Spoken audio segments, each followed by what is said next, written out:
peut dire Alléluia. Écoutez, j'aimerais dire à un frère ou à une sœur, je ne sais pas, qui est dans son cœur désespéré, découragé de la vie.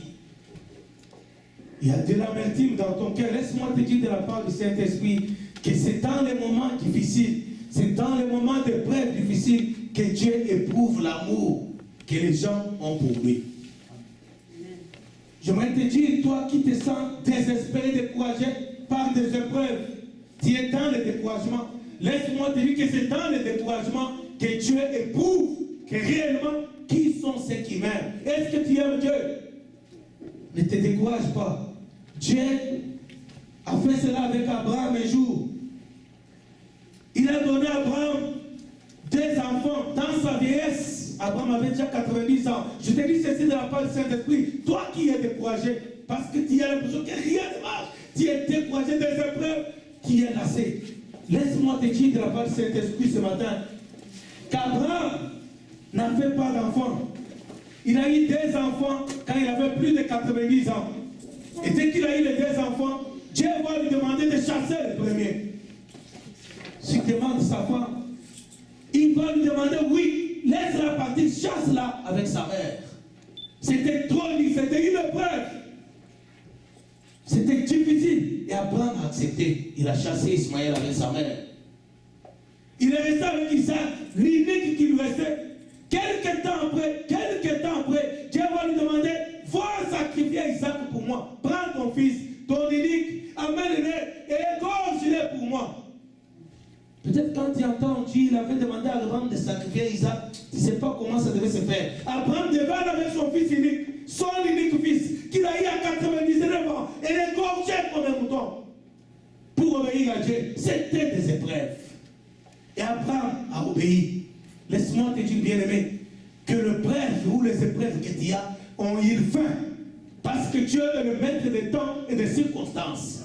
Il permet un temps à chaque chose. Un temps pour que tu souffres, pour te préparer à être un homme et une femme bien faite. Dieu n'aime pas les lâches. Les gens qui aiment la facilité, laisse-moi te dire, bien-aimé, bien que Dieu nous donne, mais Dieu n'aime pas les paresseux et les lâches. Il était pour te donner la maturité. Alors ne te décourage pas. Abraham, devant cette épreuve difficile, il va prendre l'enfant, il va prendre le couteau, il va même prendre comment on appelle encore les troncs d'arbre là, c'est quoi encore? Des branches. Pardon? Des branches. Oui, les branches d'arbre avec lesquelles on fait le barbecue là. Il va faire porter ces kilos là sur l'enfant. Et à un moment, Isaac lui demande, papa, mais tu m'as dit on va aller à la montagne pour sacrifier à l'Éternel. Mais je vois les branches d'arbres, je vois les couteaux, je vois les feux, la mettre pour le feu. Mais où est l'animal qu'on va égorger pour l'Éternel? Alléluia. Et Abraham va dire à son fils, écoutez bien, si c'était toi, c'est des questions qui brillent dans le cœur d'un père qui a eu un enfant dans sa vieillesse. Unique. Quelle épreuve! Il pouvait se décourager. Est-ce que tu es découragé ce matin? Oui. Le Seigneur m'a dit qu'il y a des gens découragés. Laisse-moi te dire bien avec Jésus t'aime. Si tu n'as pas de chance avec Jésus, viens me voir. Il y a des gens qui ont souffert plus que toi, mais que tu as relevé. Que tu as relevé. Laisse-moi te dire bien aimé. Abraham va dire à son fils, mon fils, quand on va arriver à la montagne, là où il faut égorger, l'Éternel Dieu pourvoira pour lui-même. Et quand ils vont arriver à la montagne, il faut lier l'enfant finalement. Et quand il va prendre le couteau pour l'égorger, Dieu va créer du haut des cieux. Il va dire ceci, Abraham, je crois maintenant que tu m'aimes. N'égorge pas ton fils. Je voulais seulement savoir si tu m'aimais plus que ton fils. Si tu pouvais aller jusqu'à sacrifier tout pour moi. Je voulais voir ton amour. Je voulais tout simplement t'éprouver. Bien-aimé, laisse-moi te dire, peut-être que je vais tout simplement t'éprouver. Dans les moments difficiles, écoute, la Bible dit, on reconnaît les meilleurs amis dans les douleurs, dans la douleur, dans les moments de douleur, c'est alors qu'on reconnaît les meilleurs amis. Et Dieu veut reconnaître ses meilleurs amis aujourd'hui dans le monde. Oh, nous sommes chrétiens. Oh, nous sommes chrétiens. Oui, il y a des chrétiens, quand tout va bien, alléluia, ils sont chrétiens, ils sont chrétiens. Et quand rien ne marche, ils accusent tout le monde, ils accusent même Dieu. Laisse-moi te dire, bien-aimé, Dieu te dit ceci, ne te décourage pas. C'est maintenant qu'il a besoin que tu lui dises je t'aime. Pas avec les paroles, mais avec les gestes de ton cœur. Il veut voir comment tu souffres dans la fidélité avec lui. Ça, c'est le cœur qui dit Seigneur, je t'aime. Je n'ai rien, mais je t'aime. Et alors, au moment voulu, il va pouvoir. Il a dit à Abraham, lève les yeux, regarde là-bas. Abraham a regardé, il a vu un agneau qui était là, un bouc. Il dit, prends l'animal et là, voyez gorger, mais gorge pas Isaac. Et alors Dieu va lui dire ceci. Je vais te bénir. Et tu seras non seulement béni, mais tu seras la source de bénédiction. Toutes les nations de la terre seront bénies à cause de toi. Bien-aimé, dans les épreuves, sois fidèle. Et Dieu va te bénir. Amen, amen, amen, amen, amen. C'est une parole pour un frère ici. Je ne sais pas un frère Wilson, où je parle de frère, mais ce n'est pas notre message. Nous allons parler de l'église prodigue. Alléluia. L'église prodigue. Amen, amen, amen, amen. Amen.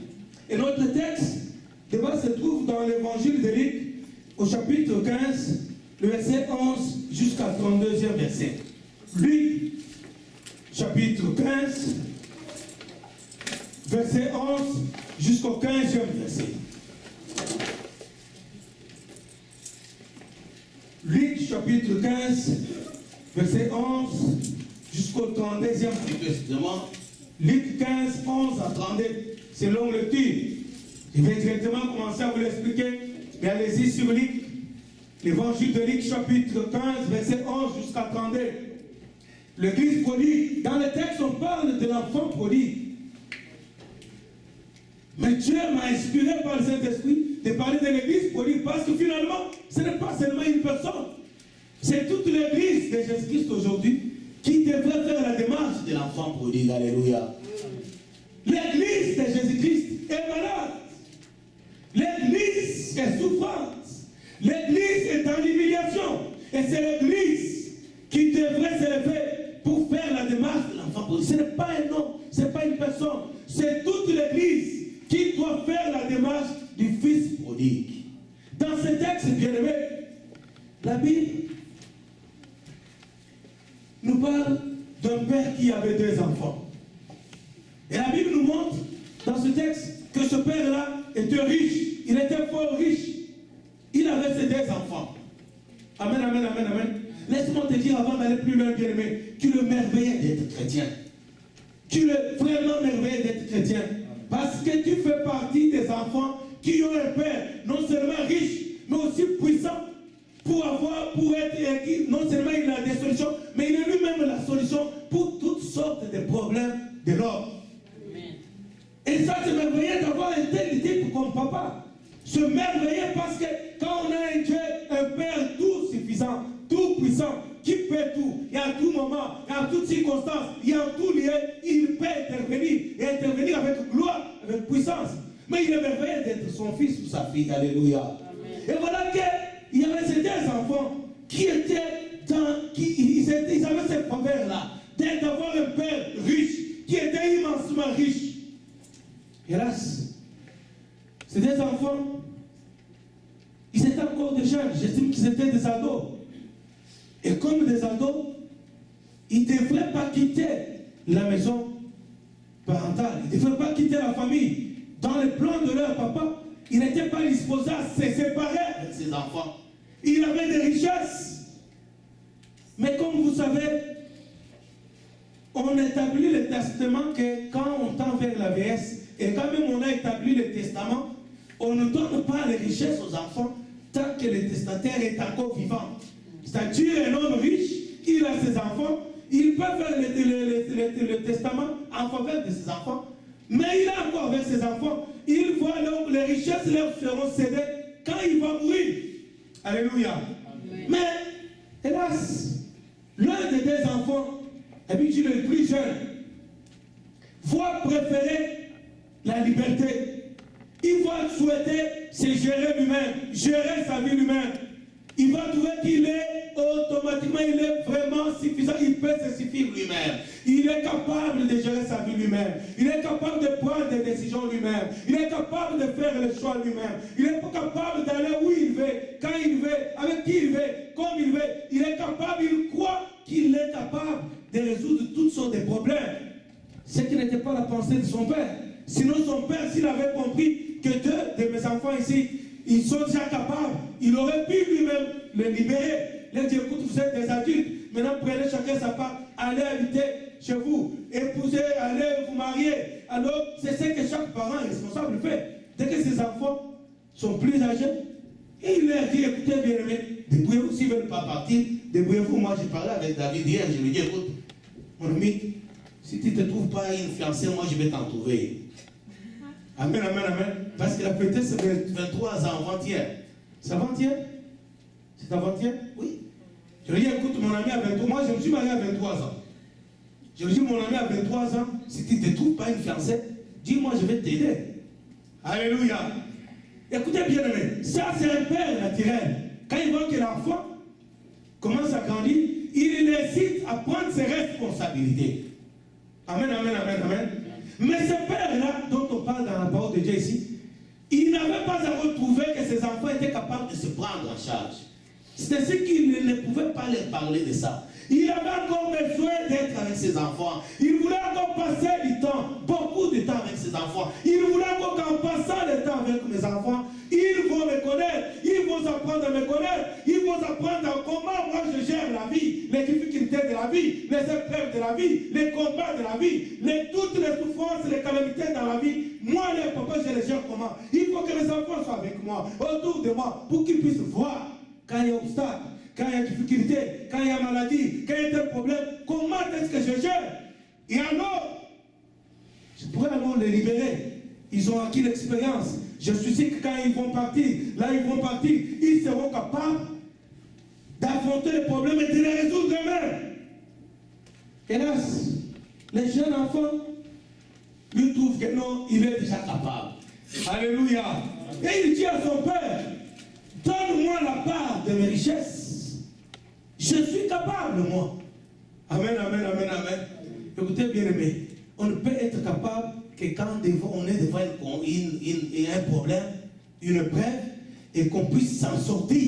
Quand on a vaincu les épreuves, là tu peux dire que je suis capable. Parce qu'il y a la preuve que tu as eu tel problème et tu t'en es tiré. Alléluia. Mais ces jeunes hommes, aucune épreuve dans la vie, aucune expérience. Il prétend qu'il est capable. Oh mon Père, donne-moi la part de mes richesses. Je vais me prendre en charge. Alléluia. Bien-aimés dans le Seigneur, nous avons un Dieu qui ne nous oblige rien, qui ne nous force rien. Nous avons un Dieu qui nous aime. Il nous aime tellement qu'il ne te force pas à faire ce qu'il veut. Mais il te dit ce qu'il faut faire. Alléluia. Nous avons un Dieu qui nous aime. L'amour qu'il a pour nous est infini. Et il nous aime tellement qu'il nous respecte bien que nous sommes ses enfants. Il respecte notre choix. Il nous respecte notre volonté. Mais néanmoins, il dit, mon fils, regarde ce qui est bon. La Bible déclare, je mets devant toi 2 chemins. Le chemin qui mène à la vie et le chemin qui mène à la mort. Mais choisis la vie afin que tu vives. Il ne te force pas, il ne t'oblige pas, il ne te lie pas, il ne t'enchaîne pas pour que tu choisisses la vie. Il te prévient. Il dit, je t'aime ma fille, je t'aime mon fils. Mais regarde devant toi, il y a 2 chemins. L'un va mener à la mort, l'autre t'amène à la vie. Je t'en supplie, mon fils, ma fille, choisis la vie. Mais tellement il t'aime et qu'il te respecte, il ne t'oblige pas, il te conseille, il te laisse choisir. Alléluia. Et laisse-moi te dire, bien-aimé, la parole de Dieu dit ceci. Il y a la loi de la moisson. Ce qu'on homme aura semé, c'est ce qu'il va moissonner. Et regarde ta vie aujourd'hui. Qu'est-ce que tu es en train de moissonner? Est-ce que ta vie n'est pas le résultat de la semence que tu avais semée hier? Et aujourd'hui tu moissonnes, mais tu avais choisi seul. C'est pas Dieu qui t'a obligé. C'est toi qui avais choisi. C'est toi qui avais pris la direction. C'est toi qui as posé les actes. Tu les as posés en toute liberté. Et Dieu t'a laissé faire. Seulement parce qu'il t'aime, il ne veut pas te voir dans la colère. C'est pourquoi il ne force pas notre bien-aimé Père. Il ne te force pas. Parce qu'il va te forcer, tu vas te fâcher.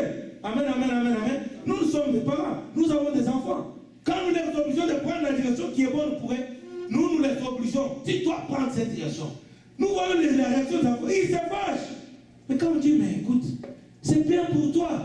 Ils se fâchent, ils ne veulent pas parce qu'on les a forcés. Mais Dieu, alléluia, il nous aime. Ils ne veulent pas nous voir dans la colère. Écoute bien, mais j'aimerais te dire ceci ce matin. Dieu n'aime pas te voir fâché. Dieu n'aime pas te voir pleurer aussi. Amen. Il n'aime pas quand tu pleures. Il t'aime tellement que tout ce que tu ressens, colère, douleur, tout ça, il souffre aussi. Il n'aime pas voir ses enfants gémir de la douleur, de la souffrance, ni avoir un fille renfogné parce qu'il est fâché. Non, Dieu aime que tu vives dans la joie, dans la paix. Amen. Dans la paix et dans la joie. Alléluia. Voilà le plan de Dieu. Et c'était comme ça, le père de ses deux enfants. Il dit, mon fils, moi je trouve que tu n'as pas l'âge. Tu ne pourras pas combattre le combat de la vie. J'aimerais que tu restes à côté de moi, que tu apprennes encore, que tu puisses acquérir l'expérience. Son fils dit non, non, non, non, non, je suis capable, alléluia. Ok, c'est pas grave. Qu'est-ce que tu veux? Une voiture, 2, 3, 2 maisons, 3, 4 maisons. Prends tout ce que tu veux, alléluia. Et le fils est parti. La Bible dit ceci. Je vais lire, bien aimé.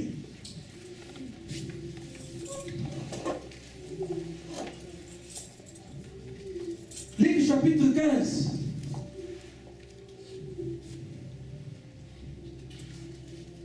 Partie verset 11. Il dit encore, un homme avait 2 fils. Le plus jeune dit à son père, mon père, donne-moi la part de bien qui doit me revenir. Et le père leur partagea son bien. Peu de jours après, le plus jeune fils, ayant tout ramassé, partit pour un pays éloigné, où il dissipa son bien en vivant dans la débauche. J'aimerais que tu retiennes au verset 12, dans la dernière partie souligne, et le père leur partagea son bien. C'est-à-dire que le père partagea le bien à tous les 2 enfants, à celui qui partait et à celui qui resta. Parce que plus tard, on va voir que celui qui est resté est encore pire que celui qui est parti. Voilà pourquoi l'Église tout entière doit faire la démarche de l'enfant prodigue. Celui qui était resté avait aussi la même démarche à faire. On va voir la démarche que le cadet a fait. Amen, amen, amen, amen. Le père prend les richesses, il dit ok, comme ça je vous fais 50-50 automatiquement. Même si toi tu restes, prends ta part. Vous voulez la liberté? Prends ta part. Prends ta part. Et le plus jeune, la Bible dit, au verset 13, 22 jours après, le plus jeune fils, ayant tout ramassé, partit pour un pays éloigné. Alléluia. Bien-aimé dans le Seigneur, laisse-moi te dire ceci. Loin de Dieu, c'est près du diable. La Bible dit, ce fils partit pour un pays éloigné. Il s'éloigna de son père. Alléluia. Bien-aimé dans le Seigneur, Dieu t'aime. Il ne t'a jamais abandonné. C'est toi qui t'es éloigné. Il est toujours resté là. Le père n'a pas bougé. Amen, amen, amen, amen.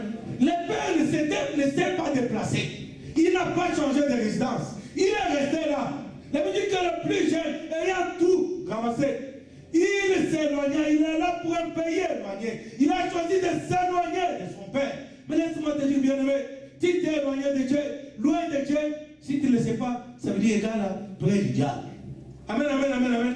Parce que le diable ne joue pas autour de Dieu. Il est loin. Mais quand tu vas quitter ici, tu vas aller loin. Amen, amen, amen.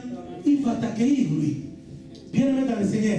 La Bible déclare dans 1 Pierre, je vais lire le texte, c'est très important.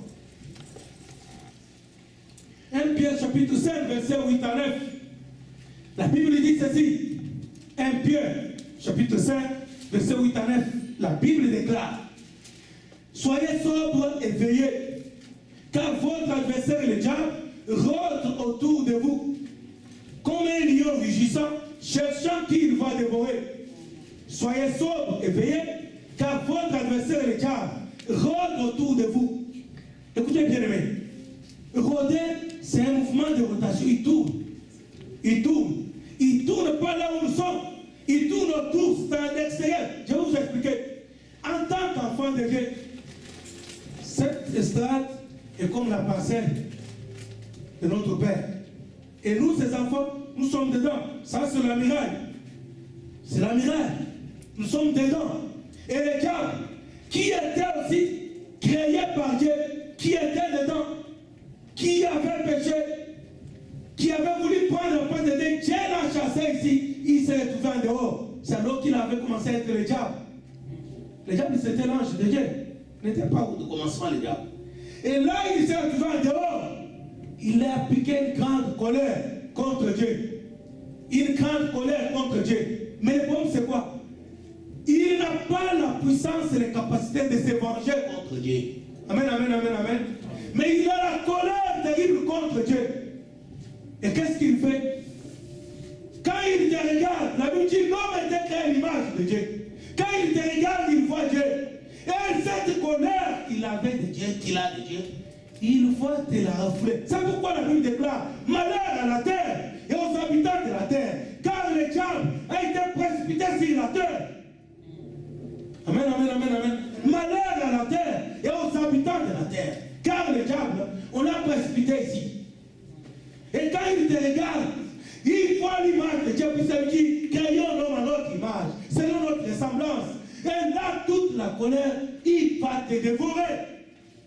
Et alors, l'apôtre Pierre écrit, il dit, soyez sobres, veillez, parce que lui, il rôde. Tant que tu es dedans, lui, il ne peut pas mettre ses pieds ici. Parce que la muraille, il y a des anges puissants.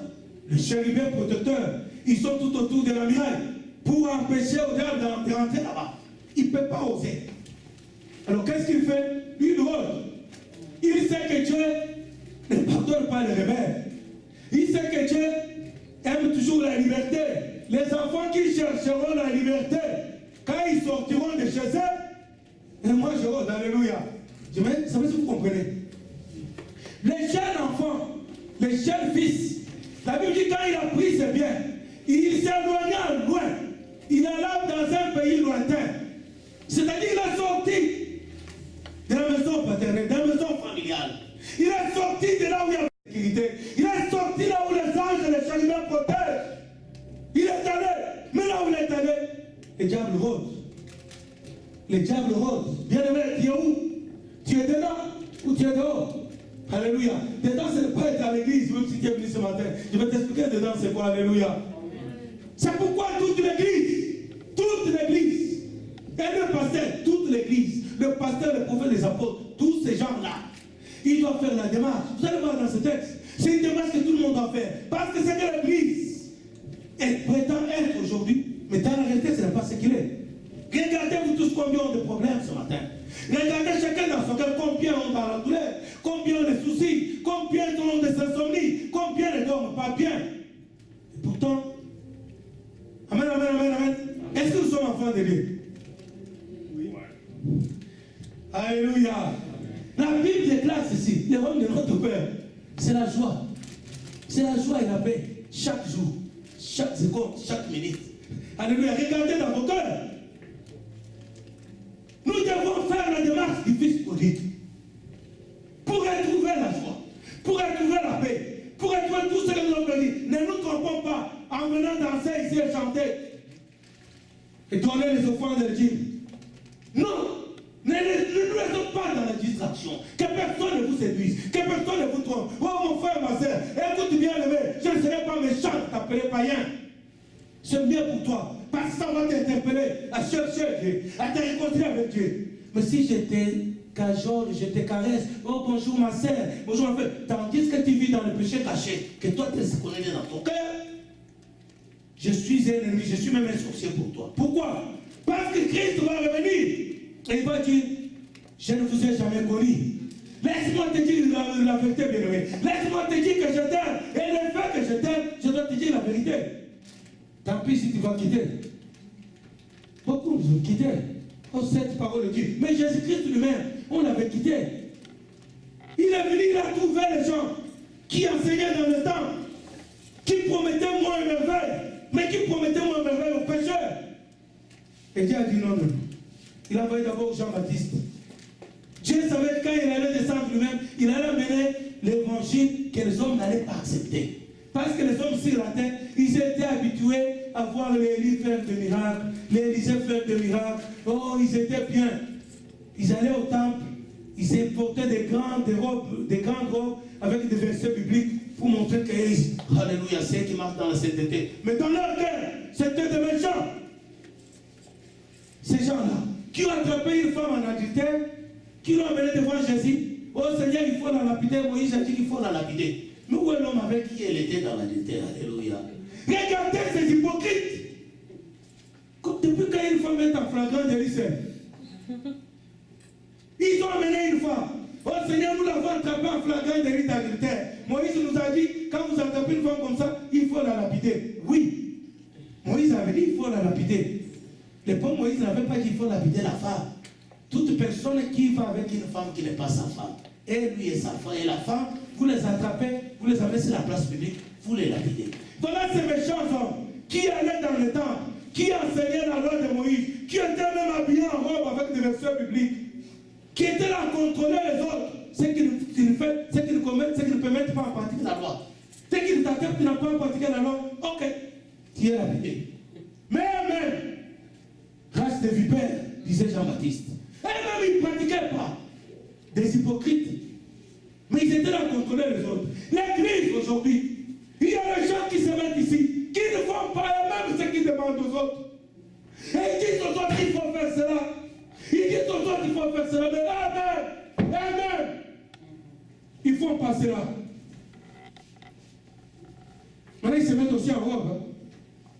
Si vous avez déjà vu, maintenant, on commence à abandonner les costumes cravates. Là, c'est la soutane. Waouh! Effet général. Bien-aimé, ils font ce que leurs pères ont fait dans le temps du Seigneur. Ils se mettaient en robe avec des versets. Ils étaient à contrôler les autres, à traquer les autres, à les lapider, tandis qu'eux-mêmes, allez, ils vont attraper la femme en flagrant délit. Mais où est l'homme? Où est l'homme avec qui elle était en flagrant délit d'adultère? Ils l'ont laissé partir. Vous savez pourquoi? Peut-être il était un de leurs. Peut-être c'était leur ami. C'était leur ami. On prêche aux autres ce que soi-même on ne fait pas.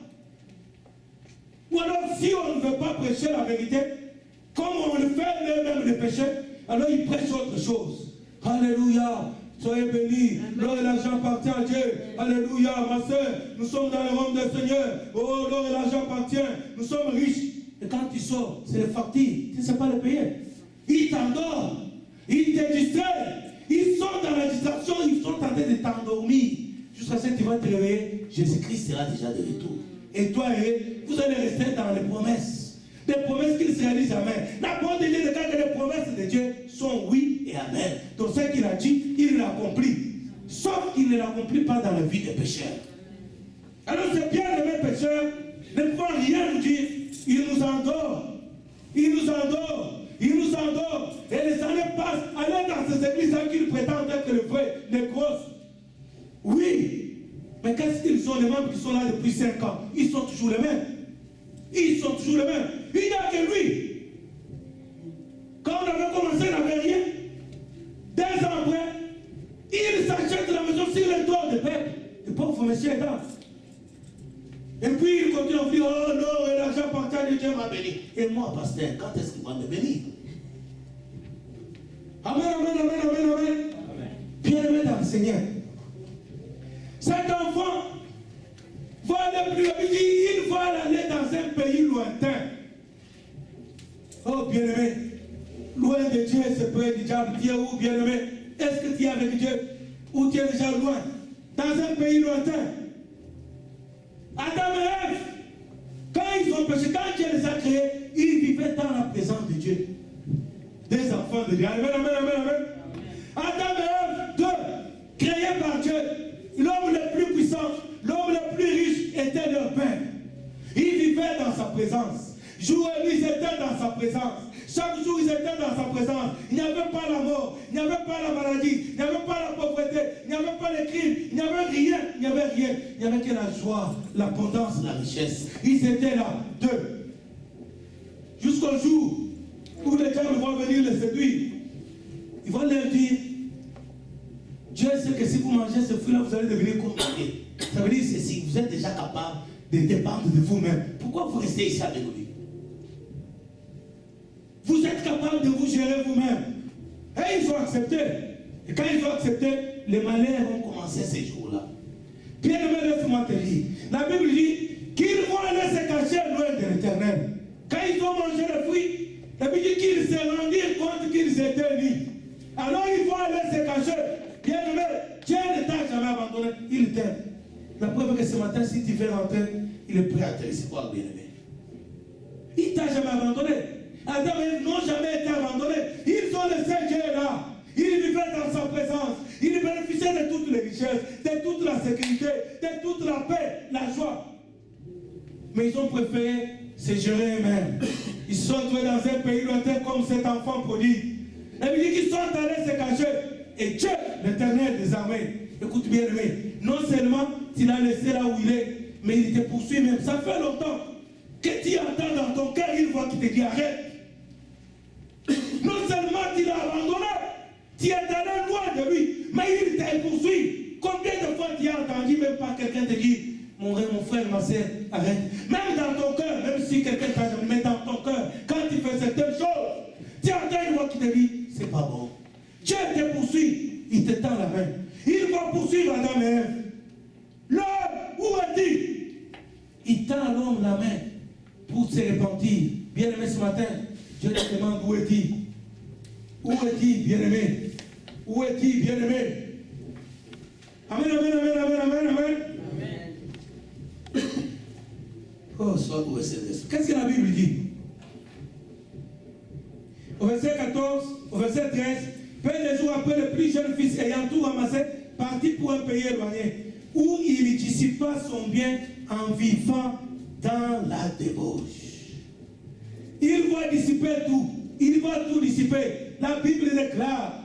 Le diable, c'est dans Jean chapitre 10. Le diable, c'est un voleur. Il vient pour voler. Il vient pour tuer. Il vient pour détruire. Regardez cet enfant. Il est sorti de la maison paternelle, de la parcelle familiale, là où il y avait la sécurité, là où il y avait l'assurance, là où il y avait la bénédiction, là où il y avait la richesse, là où il y avait la couverture d'un Dieu. Son père était là qui le protégeait. Il a préféré se prendre en charge. Et là où il est allé loin, le diable était là. Et le diable, c'est un voleur. Il lui a tout volé. Il était parti avec beaucoup de richesses. Il a tout perdu. Bien-aimé, qu'est-ce qui te reste aujourd'hui? Tu es profondément enraciné dans les dettes. Ta santé même n'est pas meilleure. Oui, c'est normal, quand il y a des soucis, la santé n'est pas bonne. Il te reste quoi? Tu as perdu même des relations. Tes propres frères ne te respectent pas. Ta famille t'a abandonné. Parce que tu ne représentes rien pour eux. Ils ne peuvent rien recevoir de toi. Tu es nul. Et à tes propres gens, tu te rends compte que tu es nul. Tu ne paies rien pour toi-même. À combien plus faut-il faire quoi pour les autres? Et les autres ont compris que tu ne paies rien pour eux. Ils t'ont abandonné. Tu as tout perdu. Parce que le diable, c'est un voleur. Il vole même les relations. Il te détruit les relations. Les gens qui te disaient hier qu'ils t'aimaient, du jour au lendemain, ils changent de face. Ils font des actes. Toi-même, tu te demandes, est-ce que c'est lui qui m'a fait ça? Tu es déçu, tu es déchiré, tu pleures. Combien t'ont déçu? Combien te disaient qu'ils t'aimaient? Combien te présentaient, te montraient les actes d'amour? Et aujourd'hui, ils sont où? Le diable, c'est un voleur. Il vient pour voler. Il vole tout l'argent. Il vole la santé. Il vole les relations. Il détruit les relations. Les familles abandonnent le rêve. Tu es seul aujourd'hui.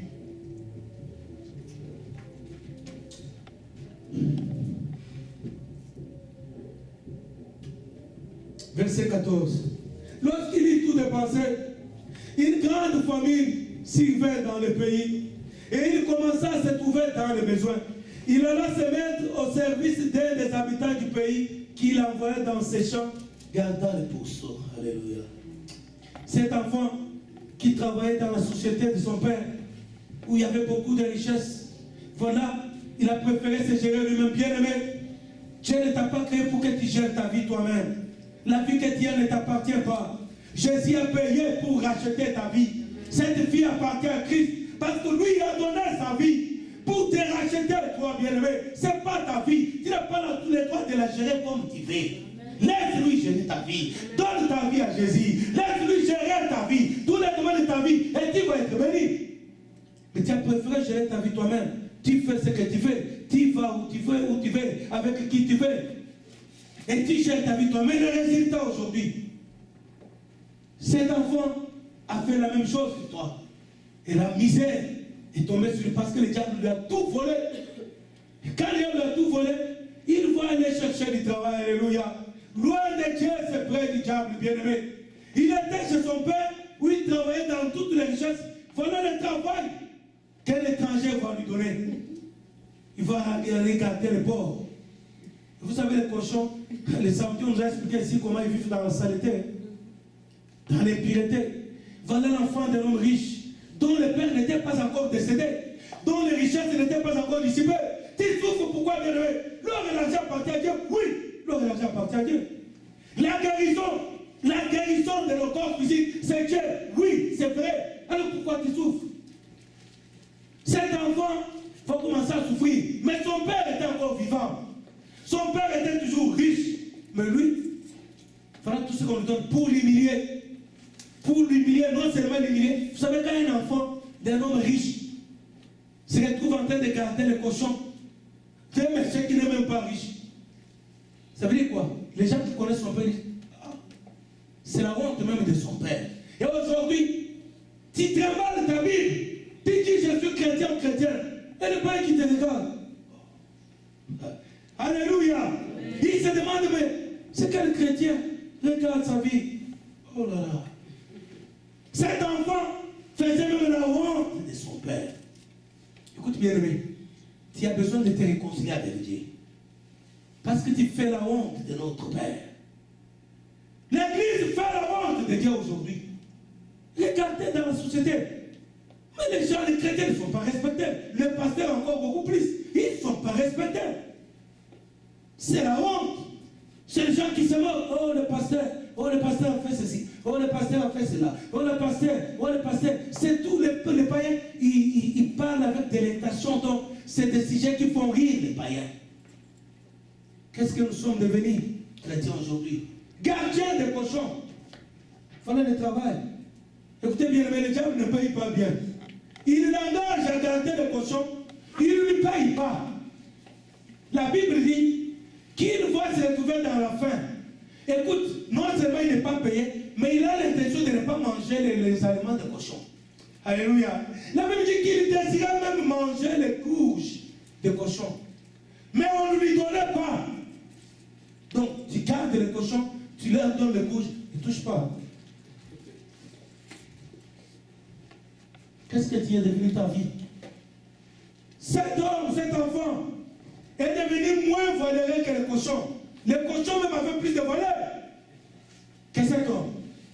Parce que la nourriture des cochons, on le prive même de la nourriture des cochons. Les cochons même étaient bien traités que lui. Regarde le sort que le diable t'a réservé, bien-aimé. Regarde les gens qui autrefois t'enviaient. Quel est le regard sur toi aujourd'hui? C'est un regard de moquerie. Ils disent, ah, ils étaient comme ça. Toi qui étais envié aujourd'hui, on se moque de toi. Il était devenu moins que le cochon. Parce que le cochon avait le droit de manger. Et lui, qui était pourtant un homme, n'avait pas le droit de manger. La Bible dit qu'il voulait manger, mais personne ne pouvait lui donner. Le diable ne paye pas, bien-aimé. Si tu te retrouves sans le vouloir au service du diable, il t'a appris quoi? C'était pas un travail, c'est parce que le travail, on paye toujours. C'était de l'esclavagisme. Si tu as quitté la maison familiale, si tu t'es éloigné de Dieu, tu es tout près du diable. Et le diable, il va te prendre comme esclave. Esclave. Combien sont esclaves de l'impudicité? Ils ne peuvent pas dire non. Quand le désir vient, il sait que ce n'est pas bon. Il sait que Dieu est condamné, mais il ne peut pas résister. Esclave. Sans salaire. Tu es parti avec combien de hommes? Combien t'ont épousé? Combien t'ont promis de mariage? Combien sont allés avec toi? Et combien sont là aujourd'hui? Personne. Pourquoi? Parce que le diable ne paye pas. Il t'a pris, toi tu penses que le travail, mais c'est le travail sans salaire. Sans salaire. Et cet homme a travaillé sans salaire. Privé même de nourriture. Et dimanche, tu viens à l'église. Écoutez, cette église s'appelle Action Apostolique. Ne dis jamais je prie dans l'église du pasteur Martin. Ce n'est pas mon église. Souvent les gens se moquent de toi, ils se moqueront de toi et de ton église, pas de moi. Je prie dans l'église du pasteur Martin. Tu vas faire des bêtises et puis tu viens devant, tu vas prier. Tu comprends, tu pries où? Je prie dans l'église du pasteur Martin. Tu pries dans l'Action Apostolique. Et si tu pas mon nom. Moi je me prends pour nous, je vais les régler ça.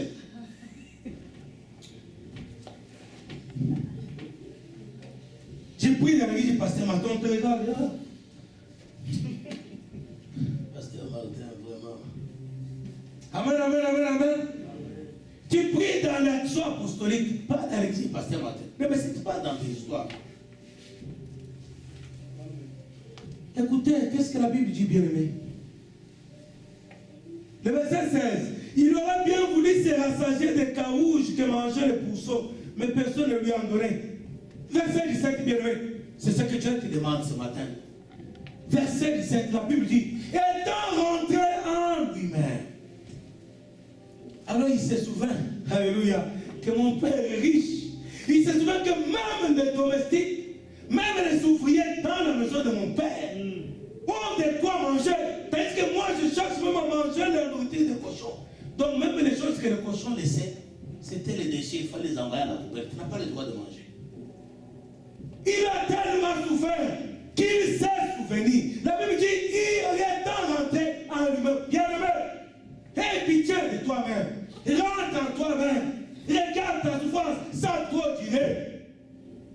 Rentre en toi-même. Étant rentré en lui-même, il s'est dit, dans la maison de mon père, même les ouvriers ont de quoi manger. Alors je vais me lever, je vais rentrer chez mon père. Et je vais lui dire, oh Père, je péchais contre toi et je péchais contre Dieu. Pardonne-moi et accepte-moi seulement comme un employé, parce que les employés chez son père, et ils avaient à manger. Alléluia. Bien-aimé, c'est jeune homme qui était riche, c'est jeune homme qui a préféré prendre les richesses pour aller les dilapider. Maintenant, tout ce qu'il réclame, ce n'est pas les richesses de son père. Il demande seulement le statut d'être ouvrier. Oui, il est rentré à l'église. Comme qui? Comme enfant dans sa maison ou comme ouvrier? Beaucoup sont à l'église, mais ce n'est que des ouvriers. Ils ne jouissent pas de tous les bienfaits de leur père. Combien de chrétiens aujourd'hui ils sont chrétiens, mais les promesses de Dieu qui sont dans la Bible, dans nos vies, c'est où ces promesses-là? C'est où ça va s'accomplir quand?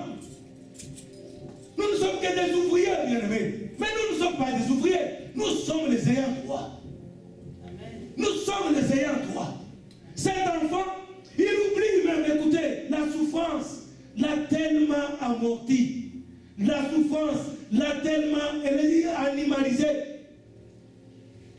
abruti, à tel point qu'il n'a pas le courage de revendiquer ses droits. Il dit, traite-moi comme ton ouvrier. Amen, amen, amen, amen, amen.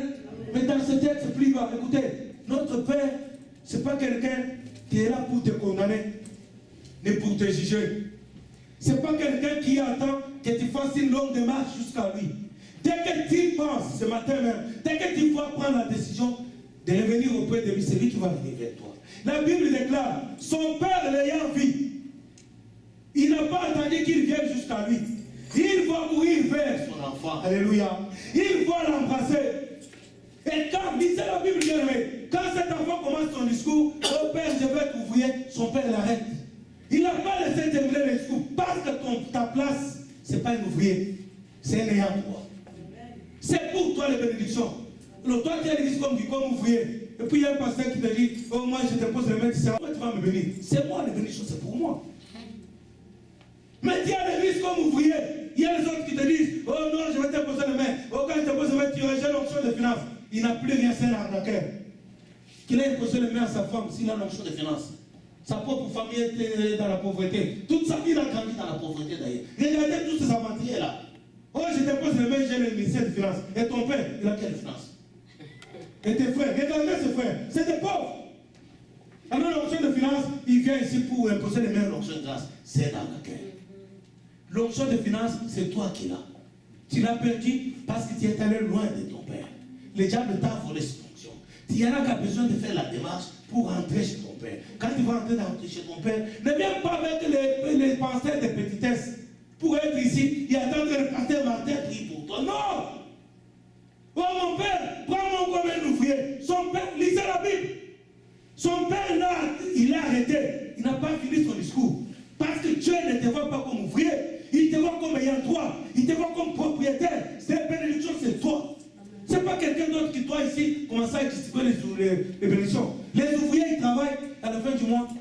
On leur donne le salaire. Parce que ce n'est pas à eux. Mais toi, tu n'es pas ouvrier, tu es propriétaire, tu es ayant droit. il fait ses discours, son père l'arrête. Il n'a pas fini le discours. Avant d'aller, il dit, je vais dire ceci à mon père, traite-moi comme ton ouvrier. Mais quand il a ouvert la bouche, il a seulement prononcé, pardonne-moi, j'ai péché contre Dieu. Quand il a commencé à lire l'histoire, oh, traite-moi comme un ouvrier, son père l'a arrêté. Quelle est ta position, bien-aimé? Peut-être tu vas dire, non, moi je ne suis pas l'enfant prodigue, moi depuis que je suis chrétien, je suis toujours à l'église, je donne toujours la dîme, je prie toujours beaucoup. Mais tu es à l'église comme qui? Comme ouvrier, comme ayant droit. Son père va l'arrêter, il va l'embrasser. La Bible dit ceci, bien-aimé. Le père va crier, donner des ordres aux travailleurs. Apportez vite une robe blanche. Apportez vite une robe. Alléluia. Il faut qu'on lise la parole de Dieu.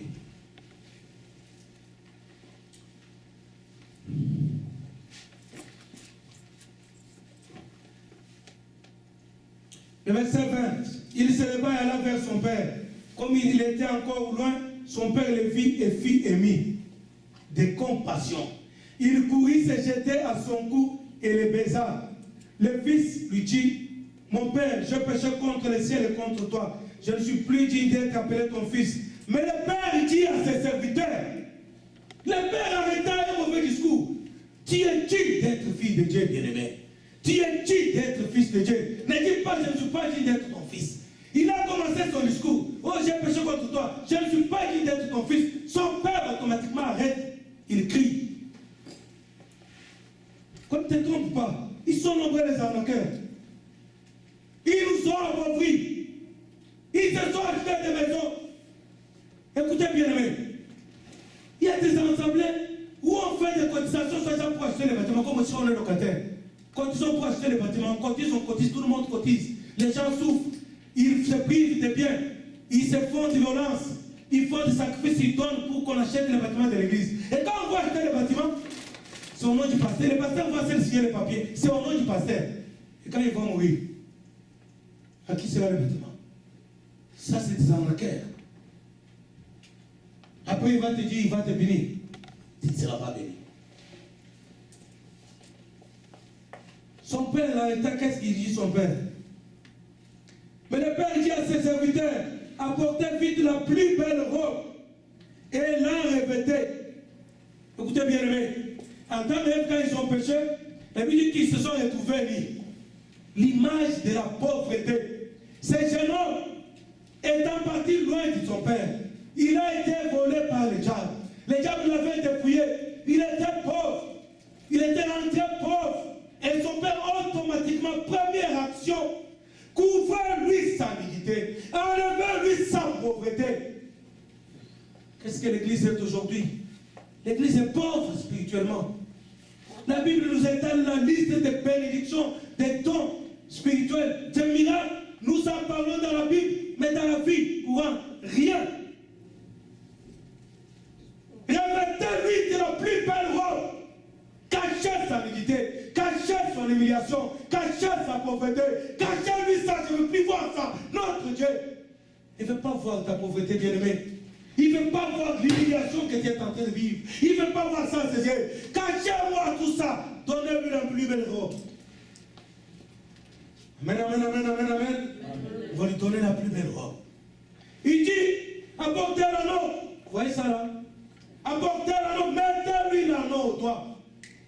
Ça, le Père va signer l'alliance nouvelle avec toi. Ça, c'est l'alliance. Le signe de fidélité. Le signe de mariage.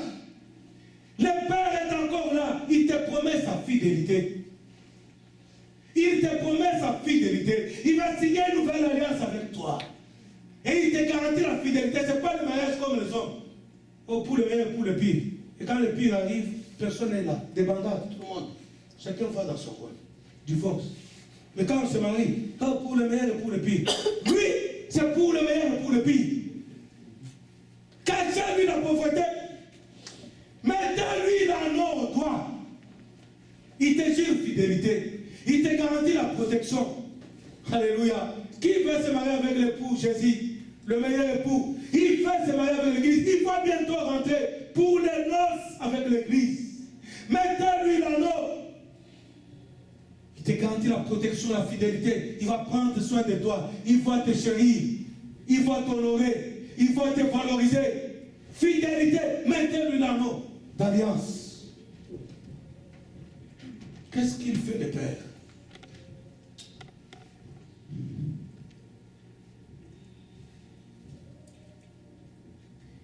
Mettez-lui des souliers au Père. Bien-aimé, il va même purifier ta mauvaise conduite. Il va te délivrer de ta mauvaise conduite. Les pieds, c'est le Père qui avait amené ce jeune homme loin. Amen, amen, amen, amen. Mettez-lui les souliers aux pieds pour que sa conduite change. Il va purifier ta conduite. Il va te délivrer de la débauche. Il va te délivrer de tes problèmes. Mettez-lui les chaussures. Non seulement pour le purifier, le délivrer de sa mauvaise conduite, mais la Bible dit les sandales aux pieds qui est le zèle de l'évangile. Il va te donner du zèle pour que plus jamais tu te laisses tromper encore par les diables. Mettez-lui les chaussures aux pieds. Amen, amen, amen, amen, amen.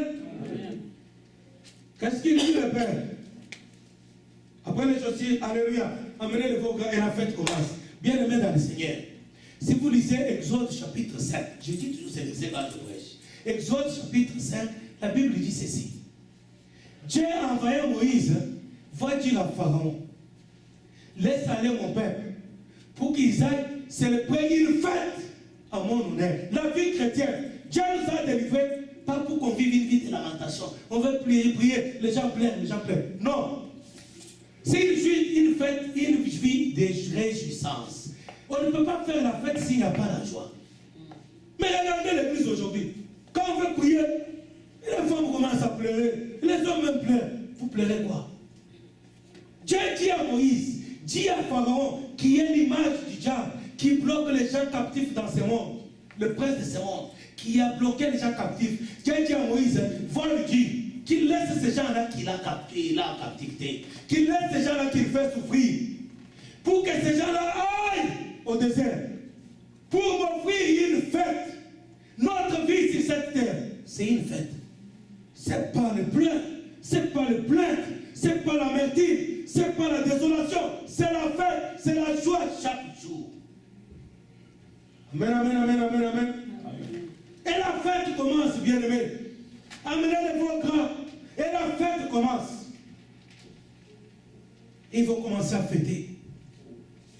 Amen, amen, amen, amen, amen. Amen. Alors, là c'est le fils cadet. Toi tu es qui? Le cadet ou l'aîné? Parce que nous allons parler de l'aîné si on a encore le temps. Je pense que beaucoup sont plus des cadets. Revenez auprès du Seigneur. Revenez auprès du Seigneur. Ce matin, il est encore disposé. Nous sommes encore du temps de la grâce, mais il y a une fin à ce temps de la grâce. C'est maintenant les jours pour toi. La Bible déclare, si aujourd'hui tu entends sa voix, n'endurcis pas ton cœur. C'est aujourd'hui le jour de ton salut. Reviens auprès du Père. Fais comme cet enfant. Rentre en toi-même. Regarde ta vie. Aie pitié toi. Hier, j'ai convoqué un jeune homme ici. Je l'ai blâmé, j'étais fâché contre lui. C'est un monsieur qui est dans la misère. Et Dieu m'a parlé. Il ne priait pas avec nous. Il faut parler à ce jeune homme. Regarde sa vie. Je lui ai dit, écoute mon frère. Voilà ce que Dieu m'a dit. Avant même que je termine, lui-même a commencé à me raconter sa vie en pleurant. Oh pasteur, c'est vrai. Voilà, il y a ça dans ma famille. Tout ça, il est vrai.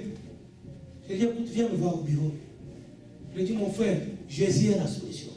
Oui, pasteur, je vais donner ma vie à Jésus. Il a prié avec moi. Il a accepté Jésus. Il a dit, Seigneur, je te donne ma vie.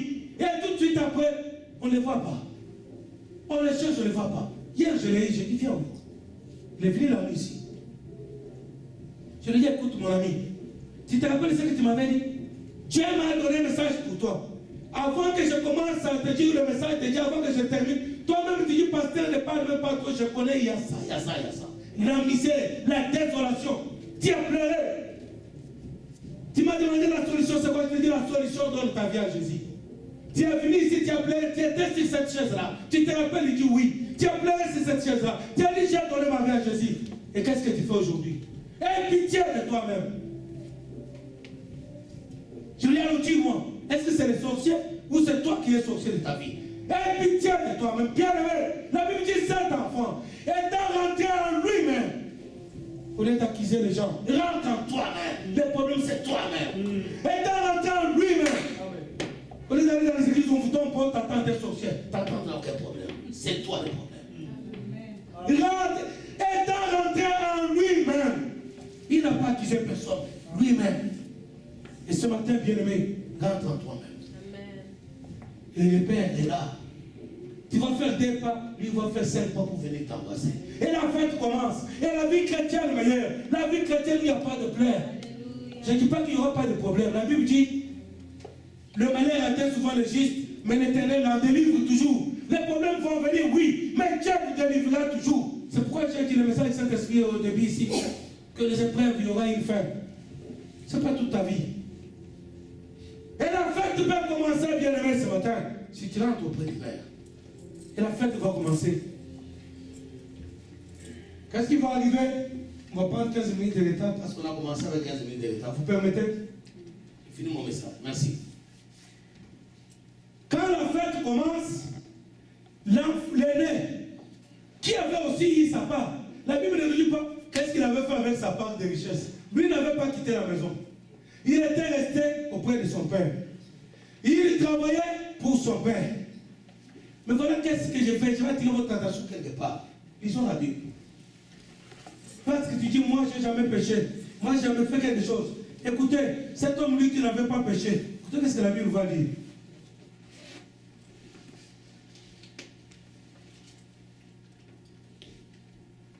Verset 25. Oh, le fils aîné était dans le champ. Lorsqu'il revint et approcha de la maison, notez d'abord ceci. Ce fils aîné, il était dans le champ, en train de servir son père. Je vais te dire ceci, bien-aimé. Ce qui importe pour Dieu, ce n'est pas d'abord ce que tu fais pour lui. Ce qui importe pour Dieu, c'est ce que tu es pour lui. Je ne sais pas si tu comprends. Ne perds pas ton temps, je sers Dieu. Non. Dieu n'a rien à faire avec ton service, ni le mien. Il n'a rien à faire. Dieu, s'il veut faire le service, il va le faire lui-même. Il va se trouver le serviteur lui-même. Il n'a pas besoin de toi. Tu te demandes pour rien. Le plus important pour Dieu, c'est ce que tu es pour lui. Bien sûr, il faut servir Dieu. Mais d'abord, tu es qui? Si tu le sers comme un ouvrier, tu n'auras rien. Vous savez ce qui va arriver à cet homme? Dieu veut que tu passes le temps dans sa vie. Écoutez, Dieu nous aime. Écoutez, les amoureux savent cela. Les mariés peuvent le dire. Ils aiment passer le temps. Celui qui aime, il aime passer le temps avec la personne qu'il aime. Dieu nous aime. Il t'aime tellement qu'il fait beaucoup passer du temps avec toi. Rester dans sa présence. Après rester dans la présence de Dieu. Au lieu de courir à gauche à droite, je sers Dieu. Est-ce qu'il a besoin de ton service? Est-ce que Dieu était capable de se faire lui-même le travail? Passe du temps dans la présence de Dieu. Ce jeune homme, il n'était pas là. Il était au champ. Il y a des gens qui s'occupent. Oh, je suis pasteur, je suis là. Et Jésus leur dira, je ne vous ai jamais connu. Le plus important, ce n'est pas ce que tu fais pour Dieu. Le plus important, c'est ce que tu es dans sa présence. Comment est ta vie? Quand il regarde ta vie, comment est ta vie? Première chose avec le fils aîné. Il était dans le champ.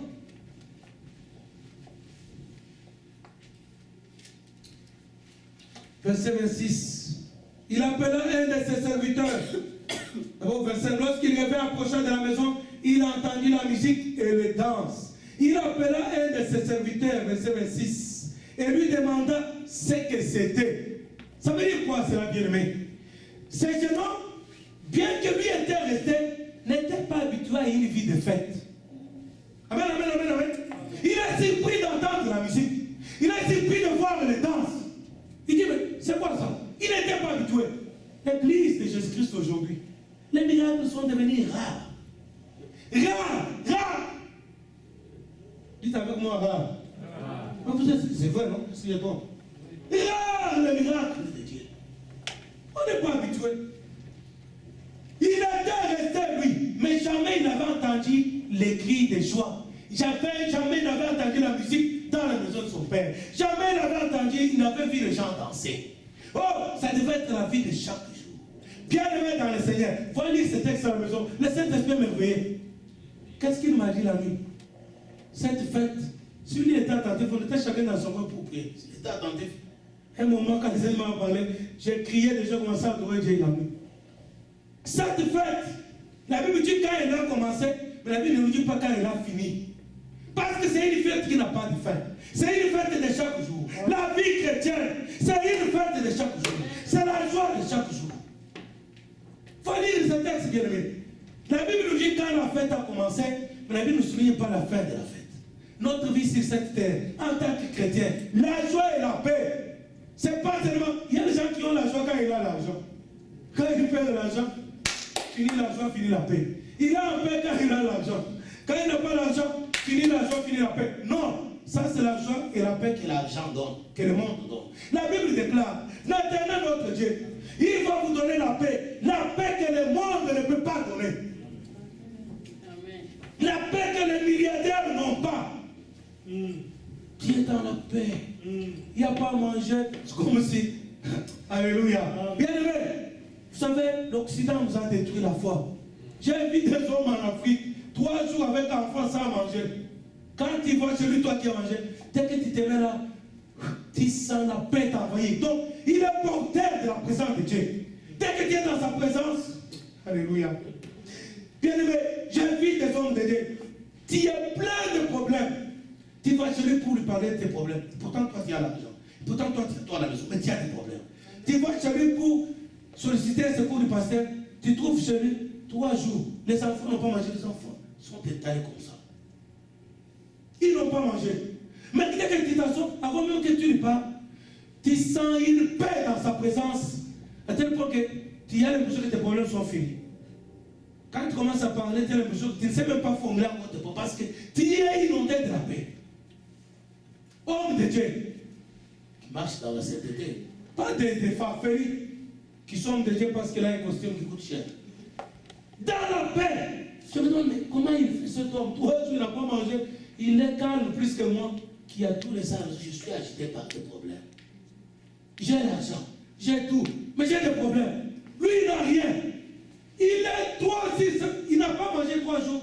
Et le 4e jour même, là, il ne sait pas quand il va manger. Mais il ne s'inquiète pas. Il ne se trouble pas. C'est comme, est-ce qu'il est normal? Bien aimé dans le Seigneur. La paix que le monde ne peut pas donner. Cet enfant, bien qu'il était resté dans la maison de son père, il n'avait jamais entendu la musique, ni les danses, les réjouissances. Donc il était dans la maison de son père. Il n'y avait pas la fête. Alléluia. Bien aimé, l'église aujourd'hui, on a perdu la joie. Qu'est-ce qu'il y a comme aujourd'hui dans l'église? C'est des problèmes. Oh, tel l'a dit, tel m'a dit, tel m'a fait, le pasteur a fait. Oh, c'est des problèmes, c'est des problèmes. Où est la joie? Où est la paix? Où est la promesse de Dieu? Où sont ces choses-là? Pourquoi, bien aimé? Parce que tous, des enfants produits, et les pasteurs, et les tchats, et les modérateurs, et les choristes, et les chrétiens, tous, ils sont allés loin de Dieu. Écoutez bien aimé, je vous ai dit au début, souligner ce texte. Le Père leur distribuera ses biens. Donc il donna celui qui est parti, il y a celui qui est resté. Tous, et ils n'ont rien fait. Il était dans la maison de son Père par des joies, par des paix.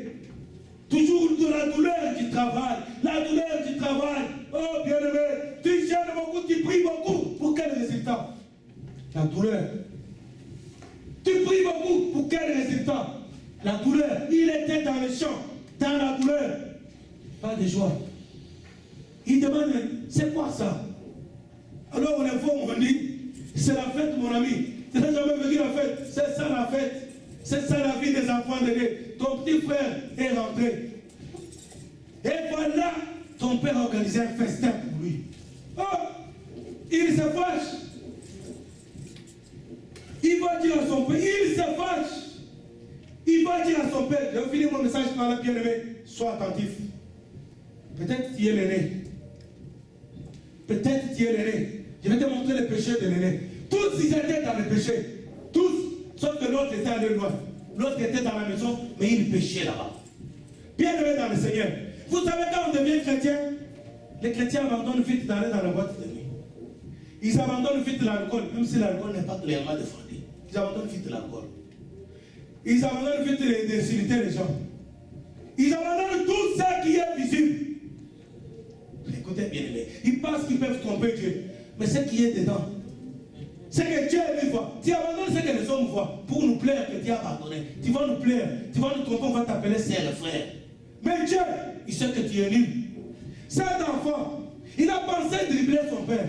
Que non, moi j'aime mon père, moi je ne parle pas, moi je suis bien, moi je suis fidèle. Il pensait que son père était imbécile. Son père n'était pas insensé. Dieu n'est pas insensé, bien aimé. Tu ne peux pas tromper lui. Moi je dis toujours aux gens, frère, on ne fuit pas Dieu. Dieu, pardon. Ne faut pas, il n'y a aucun endroit où tu vas aller te cacher. Demande tout simplement pardon, c'est très simple. Cet enfant est resté croyant qu'on perd son père, que moi je suis resté. Maintenant, on va voir l'état de son cœur. Celui qui était resté. Celui qui est parti, on sait que lui, il a dépensé dans la débauche. Maintenant, voyons celui qui semblait, qui prétendait être resté. Quand il va oser dire à son père, oh, mon père, voici plusieurs années que je te sers fidèlement. Et censé, il ajoute même fidèlement. C'est ce que tu dis. Je suis à l'église chaque mercredi, je suis à l'église, Alléluia. L'église ne va pas te payer, même celle-ci, ce n'est pas une bonne église. Tu t'informes. Tu vois que quelqu'un te dit que non, viens dans notre église, elle est la meilleure. Celle-ci n'est pas la meilleure. Donne ta vie à Jésus. C'est là où il y a la récompense. Jésus a donné ta vie au pasteur. J'ai déjà ma femme et mes enfants, c'est difficile à gérer. Et je ne peux pas gérer ta relation aussi. Donne ta vie à Jésus. Ne donne pas ta vie à l'église. Ils sont à l'église, chaque dimanche à l'église, Mais qu'est-ce qu'ils font? Cet homme qui prétendait être fidèle, être resté. Oh mon père, voilà autant d'années, je t'ai servi dans la fidélité. Tu n'as jamais organisé la fête pour moi. Et oui, et pourquoi je dois l'organiser pour toi? Maintenant, son père lui dit ceci. Mon fils, ton frère, il était perdu. Il était spirituellement mort. Maintenant, je l'ai retrouvé.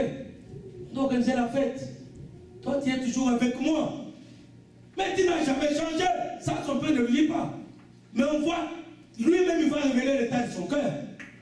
Tu es à l'église, oui. Tu viens chaque dimanche, oui. Tu donnes l'argent, oui. Mais l'état de ton cœur, il est semblable de celui qui est parti. Bien aimé dans le Seigneur. Tu as abandonné tous les péchés que les hommes pouvaient détecter. Mais ce que Dieu lui seul peut détecter, tu ne les as pas abandonnés. Et même ce que moi aussi je peux détecter par le Saint-Esprit, bien sûr. Tu ne les as pas abandonnés. Et cet homme qui croyait tromper son père, voilà maintenant il va étaler la liste de ses péchés. Il dit ceci. D'abord il était méchant. Voilà quand il reproche à son père, il dit, j'ai travaillé pour toi plusieurs années. Tu ne m'as jamais donné organisé une fête pour moi. Mais ton fils, qui était parti, quelle méchanceté du cœur. Mais son fils là, était son frère. Il pouvait dire, mon frère, amen, amen, amen, amen. Amen. Comment est l'état de ton cœur? Est-ce que tu aimes le frère Patrick? Est-ce que tu aimes Francis? Est-ce que tu aimes? Est-ce que tu connais est-ce que tout le monde connaît le nom de ses frères? Ça fait longtemps qu'il vient ici. Est-ce que tout le monde connaît le nom de ses frères? Mais ça fait longtemps qu'il vient ici. Et vous dites, nous sommes une église. L'église prodigue. Toute l'église doit rentrer en elle-même. Aujourd'hui, l'église doit rentrer en elle-même pour rentrer auprès de Dieu et dire, Père, nous avons péché. Comment je fais revenir plusieurs dimanches ici? Qui connaît son nom? Qui connaît là où il habite? Ça, c'est un cœur méchant. On n'aime pas, il n'y a pas l'amour. La Bible dit, Dieu est amour. Il nous a créés selon son image. Soyons aussi amour. L'amour fait quoi? Dès que je vois un frère, je dois chercher comment il s'appelle, où il habite. Qu'est-ce qu'il a comme problème? Peut-être je peux lui apporter un soutien dans la prière. Peut-être un conseil pour l'encourager. Mais qu'est-ce qu'on voit? Les gens viennent le dimanche prochain, ils ne viennent pas. Peut-être qu'il est malade. Personne ne se soucie même. Tu sais combien ils ne viennent pas? Qui ne sont pas là aujourd'hui? Tu ne sais même pas. Parce qu'ils ne les aiment pas. Peut-être qu'ils sont malades. Ils ont besoin d'un soutien. Ils ont besoin d'un secours. Ils ont besoin d'un réconfort. C'est ça la vie de l'église. Voilà pourquoi j'ai intitulé ce message l'église prodigue. Parce que c'est toute l'église qui doit se repentir. Le pasteur ne visite pas tout le monde. Tu n'as pas l'argent, pourquoi il va te visiter? Tout le monde doit se repentir. Rentrons en nous-mêmes. Parce que nous avons perdu la présence de Dieu. Parce que nous avons perdu la joie à l'église. Nous avons perdu la fête dans nos églises, dans nos cultes. C'est pas la fête.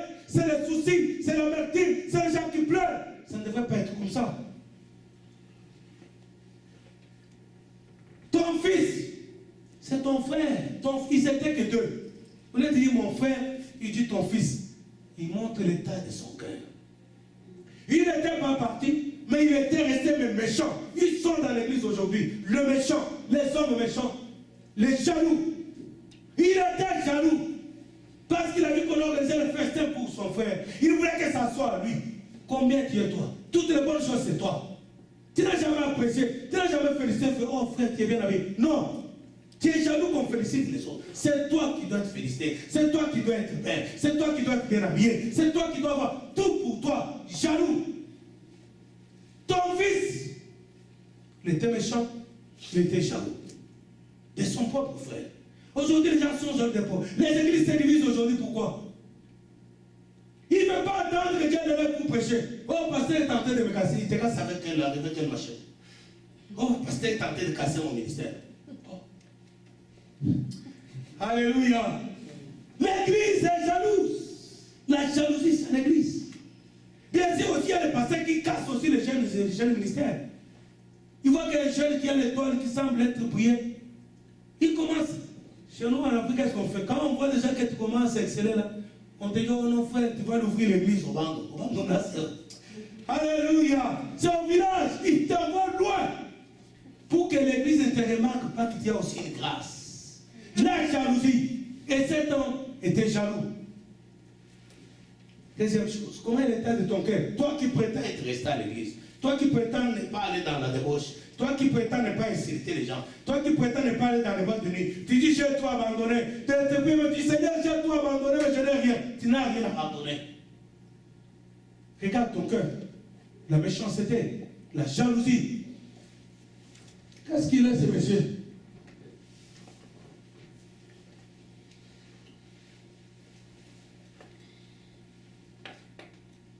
Verset 27. Ses serviteurs lui disent, ton frère est de retour. Et parce qu'il l'a retrouvé en bonne santé, ton père a tué les veaux gras. Il s'est mis en colère. Il était colérique en plus. Il ne voulait pas entrer. Écoutez bien aimé. Ton frère est perdu. Il vient de rentrer, il y a une fête. Tu n'es pas dans la joie. Tu ne vas pas l'embrasser ton frère. Il va rester dehors. Tu es dedans, tu es dehors. Physiquement, tu sembles être dedans. Mais ton cœur, la colère, la jalousie de ton cœur, tu es dehors tout simplement. Donc ces jeunes hommes qui croyaient à l'intérieur, mais l'état de son cœur, la Bible dit qu'il refusa d'entrer. C'est-à-dire qu'il était dehors depuis toujours. Mais il croyait qu'il était à l'intérieur. Toi qui crois être chrétien ou chrétien, regarde ta vie. Tu es aussi dehors, bien-aimé. Même si tu es là chaque jour, mais l'état de ton cœur, tu es dehors. Il doit rester dehors.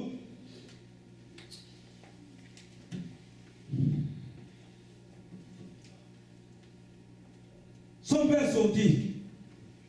Et les pria d'entrer. Bien aimé, ce matin Dieu te demande d'entrer. Tout simplement. Laisse te distraire. Ne te laisse pas dans les autres. Pardonne-moi si je t'ai distrait, si je t'appelle frère et sœur. Pardonne-moi. Entre dans la maison et deviens frère et sœur. Qu'on ne te laisse pas dans la distraction. Qu'on ne te flatte pas. Écoutez bien aimé, nous sommes en train de vivre le temps de la fin. N'accepte pas le flatteur. Il te trompe. Considère ta vie. Considère ta vie. Jésus va rentrer bientôt. Considère ta vie. Si tu aimes le flatteur, ok, fuis ici. Beaucoup ont fui. Ils sont allés chercher le flatteur. Oh, pasteur, j'ai le problème. On te dit la solution. Demandade. Vas-y. Les flatteurs, ils vont te flatter, ils vont te savonner, ils vont t'arnaquer, ils vont tout te dépouiller. Tu vas chercher même la nourriture des pochons, personne ne va te donner. Amen, amen, amen, amen, amen. Amen.